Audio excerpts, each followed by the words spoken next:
Driver जल्दी गाड़ी निकालो, हम ऑलरेडी बहुत लेट हैं। जी मैम, गुड मॉर्निंग। एक सेकंड, तुम कौन हो? मेरा नाम सैम है, मैं राकेश कुमार का बेटा हूँ।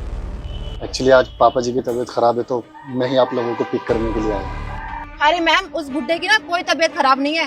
वो घर पे बैठ के आराम कर रहा होगा और अपने बेटे को यहाँ पर भेज दिया। और अगर तुम अपने पापा की जगह इधर ड्यूटी करने आए हो तो तुम्हारी यूनिफॉर्म कहाँ है? अरे यूनिफॉर्म छोड़ो, तुम्हें इतनी भी मैनर्स नहीं कि तुमने अपने शर्ट के बटन खोल के रखे हुए। कोई फैशन शो में आए हो क्या? अभी के अभी बंद करो उसे। सॉरी मैम, एक्चुअली वो गर्मी थी इसलिए आई एम सॉरी। वो क्या है ना कि पापा की यूनिफॉर्म मुझे आएगी नहीं तो इसलिए मैं फॉर्मल कपड़ों में आ गया। आई एम सॉरी, मैं नेक्स्ट टाइम से पहन कर आऊँगा। It's okay. देविका, क्या तरीका है ये बात करने का? तबीयत तो किसी की भी खराब हो सकती है ना, वो भी एक इंसान है। क्या हो गया? और इतनी गर्मी में वो बाहर खड़ा होकर हमारा वेट कर रहा है, बटन ही तो खोला है ना, गर्मी किसी को भी लग सकती है। और वो बिल्कुल सही बोल रहे हैं, उनके पापा की यूनिफॉर्म इनको कैसे आ जाएगी? कोई बात नहीं, इट्स ओके, इन कपड़ों में भी चलेगा। हम ऑलरेडी बहुत लेट हो गए हैं, आप जल्दी गाड़ी निकालिए।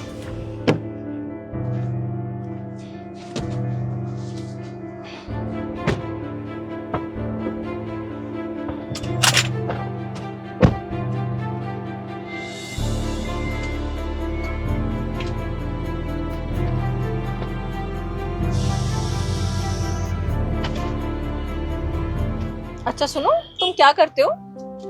जी मैम, मैं यस। एक्चुअली मेरी अभी ग्रेजुएशन चल रही है, सेकेंड ईयर। Okay nice. मुझे बार बार मैम मत बोलो, हम सेम एज के ही तो हैं। Okay ma'am, sorry. अच्छा सुनो, नेक्स्ट टाइम से तुम्हें आने की जरूरत नहीं है। अगर अंकल की तबीयत खराब हो तो ठीक है, मैं खुद मैनेज कर लूंगी। इट्स ओके मैम, अब आपको ऐसे तो नहीं छोड़ सकता, बाकी मैं पढ़ाई के साथ मैनेज कर लूंगा। ओके।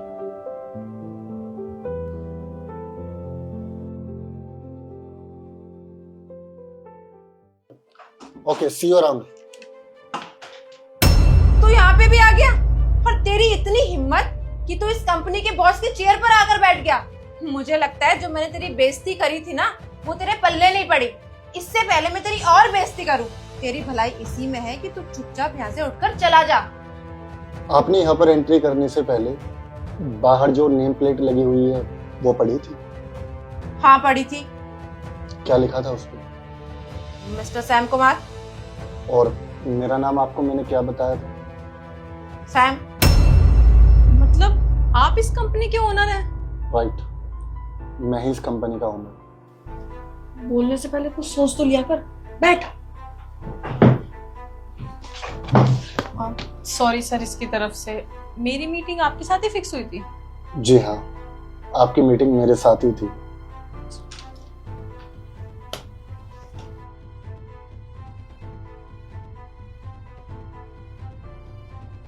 अगर आप इतनी बड़ी कंपनी के ओनर हैं तो फिर आपके पापा हमारे यहाँ ड्राइवर की जॉब क्यों करते हैं? बात समझ में नहीं आई। बहुत सिंपल है, मेरे पापा 60s के पैदाइश है और मेरे पास कितना ही पैसा क्यों ना हो, उनको ठाली बैठना हरगिज पसंद है। मैं पापा को हमेशा बोलता हूँ, पापा हमारे पास इतना पैसा है, सब कुछ है, लेकिन वो बोलते हैं कि तेरा पैसा तेरा और मेरा पैसा मेरा। वो हमेशा बोलते हैं कि मुझे काम करना बहुत पसंद है, अगर मैं खाली बैठ जाऊंगा तो घर में बोर हो जाऊंगा।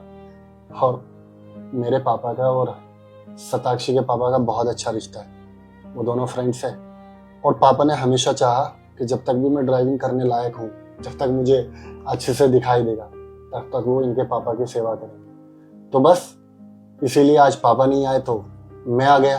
लेकिन मुझे ये भी पता था कि आप लोगों का इंटरव्यू मेरी कंपनी में है, तो इसलिए बस मैंने ये ब्लेजर उतारा और आ गया आप लोगों को पिक करने। लेकिन हाँ, उसके साथ साथ मुझे एक फायदा जरूर हुआ कि आप दोनों का इंटरव्यू ऑलरेडी हो चुका। अब आप पूछोगे कैसे? भाई फाइल तो मैंने अच्छे से देखी नहीं और इंटरव्यू कैसे हो गया? वो क्या है ना कि आजकल के बच्चों में क्वालिफिकेशन तो बहुत है लेकिन संस्कार वो बिल्कुल भी नहीं। और सताक्षी से मिलकर पता चला कि क्वालिफिकेशन के साथ साथ इस लड़की के अंदर संस्कार भी है। और रही आपकी बात, जमीन आसमान का फर्क है आप दोनों के अंदर। मैं उम्मीद करूंगा कि जैसे संस्कार इनको मिले हैं, थोड़ा सताक्षी इनको भी सिखाइए कि दूसरों से कैसे बात करते हैं।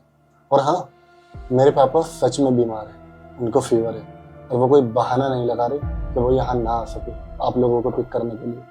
क्योंकि अगर उनको बहाने लगाना होता ना तो वो इनके यहाँ पिछले 10 सालों से काम नहीं कर रहे होते। प्लीज एटलीस्ट मेरी नहीं तो बुजुर्गों की तो इज्जत करना सीखो। वो आपसे बड़े हैं, आपके पापा जैसे हो। हाँ जी सर, मैं इसको समझा दूंगी। अभी ये बाहर कम जाती है ना, इसलिए थोड़ी नादान है। दिल की बुरी नहीं है ये। हाँ डोंट वरी, मैंने इनकी बातों का बुरा नहीं माना। मैंने भी इनको यही सोचा कि अभी ना समझ है, समझदार हो जाएगी। वैसे ठीक है, अब मेरे पापा आपके यहाँ काम करते हैं तो मेरा इतना फर्ज तो बनता है कि मैं आपको जॉब पे जरूर रखूं। और हाँ मैडम, आपको भी, क्योंकि अगर आज मैंने निकाल दिया ना आपको तो आपकी दोस्ती खराब हो जाएगी। लेकिन हाँ, आपको मुझसे वादा करना होगा कि जैसे संस्कार आपके अंदर है थोड़ा आप इसको भी सिखाओ। I am really sorry sir, मुझे अपनी गलती का रियलाइज हो गया है। मैंने आपके साथ बहुत बदतमीजी करी थी और आगे से मैं इस बात का ध्यान बिल्कुल रखूंगी कि इवन सीनियर सिटीजन क्या, मैं किसी और इंसान की भी बेइज्जती नहीं करूंगी। मैं सबसे प्यार से बात करूंगी। And thank you so much sir मुझे जॉब देने के लिए। थैंक यू सो मच, अच्छा लगा मुझे सुन के, क्योंकि आज जो मैंने आपका बिहेवियर देखा मैं डर रहा हूँ कि यार ये बिहेवियर आप मेरे पापा के साथ नहीं कर दो। बाकी ठीक है, सी यू टुमारो।